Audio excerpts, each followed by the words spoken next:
Hello, it's Abidi's Kitchen and we're making some eggplant curry with chicken today. Now for this recipe, you will need some chicken, bone in or bone out, that's your preference, a large eggplant, masala for the curry. I have in here some blended up onion, garlic and pepper, some tomato paste, some curry powder and some garam masala.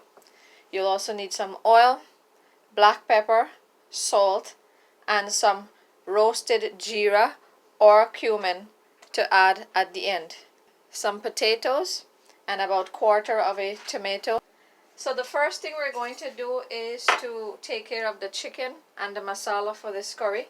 So I'm going to be adding some water into my curry base and I'm going to make it into a thick paste. I have on my kahari here and I'm going to put it on medium. And I'm going to add about 3 to 4 tablespoons of oil. I'm going to let that come up to heat. Into the hot oil, I'm adding in my pieces of chicken. And this has been washed and drained. My salt and black pepper. I'm going to give this a mix. And I'm going to let this go like this for about 5 minutes. So while my chicken is going there, I'll be cleaning the eggplant. Now curries are very popular in Guyanese and especially Indo-Guyanese household. And Balanger curry is something that's very, very common. It's liked by a lot of people, and of course the Balanger is very versatile, so it goes well with anything. Now the origins of some of these curries came as a result of, I think, poverty. I know in the countryside the women, they used to have a lot of children, and this is especially true in my parents' time. Both sides 7 siblings, and when you had the luxury of eating a chicken, which was only on holidays, I think on Eids and Christmas, you would cook the chicken curry with dal and everybody would have one piece of chicken and a piece of potato with their dal. And my mom and dad, they used to tell us that they would eat out all of their dal and rice and they would leave that piece of chicken like a monument. It's like almost a dessert.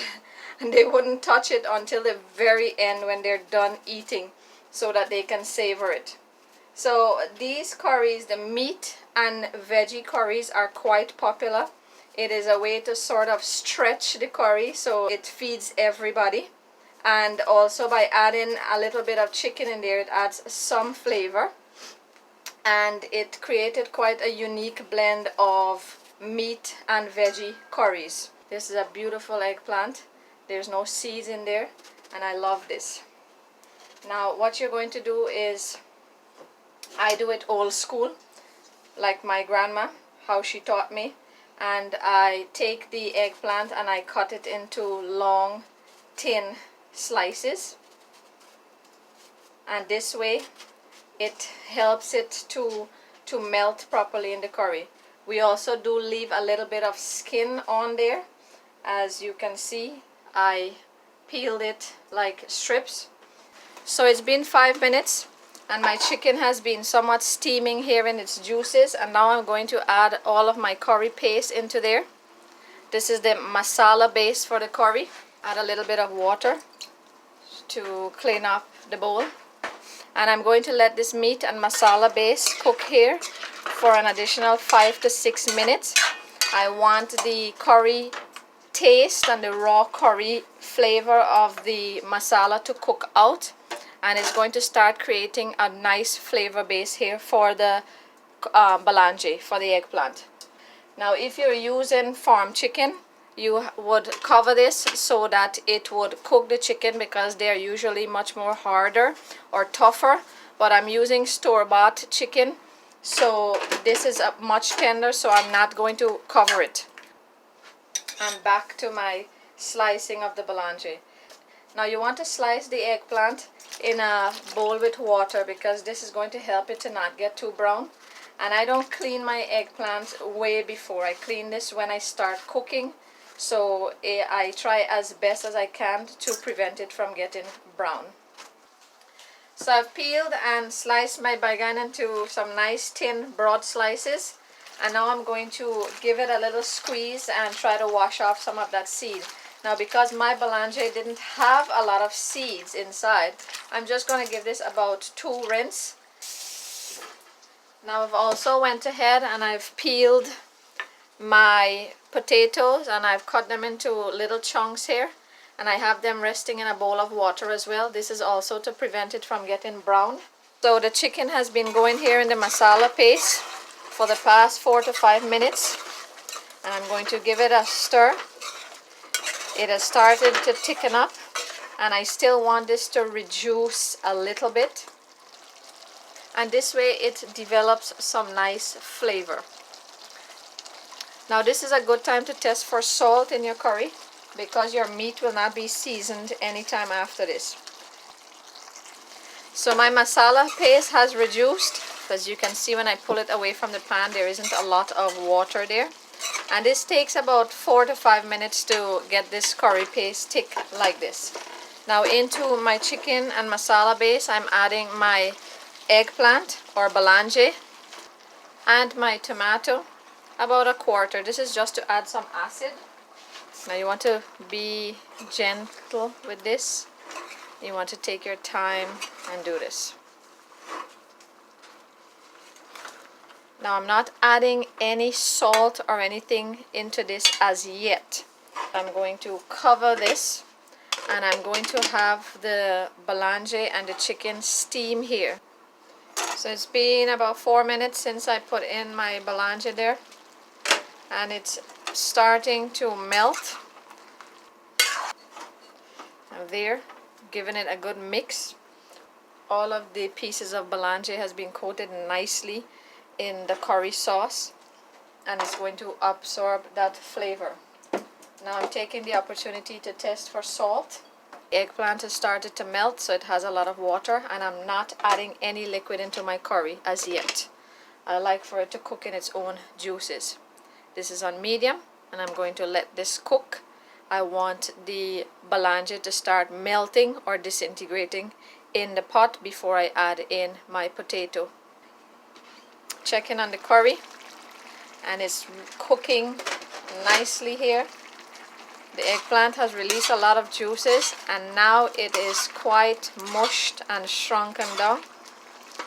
As you can see, it's starting to disintegrate now, or as we call it in Guyana, it starts to loose up.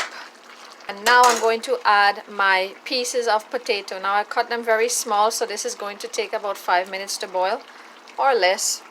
And you can also add eddos into this, but my kids don't like the slimy texture of the eddo, but eddo goes really well with this. Now I'm going to give it a stir, and still I am not adding any water into my curry. I don't want it to be too watery. I want it to taste really good. Now I'm going to cover this, and as soon as my potatoes are done cooking, the curry will be finished. I will only need to garnish and add the final touches to it. So here, it's been a couple minutes since I've added in my potatoes into the curry. And as you can see, everything has simmered down and reduced. And it still has quite a lot of water, and eggplant is something like that. It does release a lot of water. Now it's starting to stick a little bit at the bottom. Now I'm going to test my potato. There, it's done, it's giving way. And I'm going to add a handful of chopped up shallots. And I'm going to sprinkle 1/2 to 1 teaspoon cumin or ground geera. And this adds a really nice, powerful punch. It goes well with the orty Balanjay. Now I'm going to turn the stove off. My Balanjay and chicken is done. And here you have it, some Balanjay and chicken curry. Now this is, as I said, a tasty curry.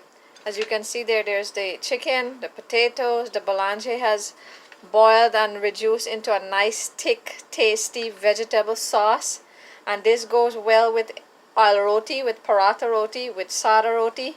So do check out those videos as well. All of the ingredients and measurements will be in the description box below.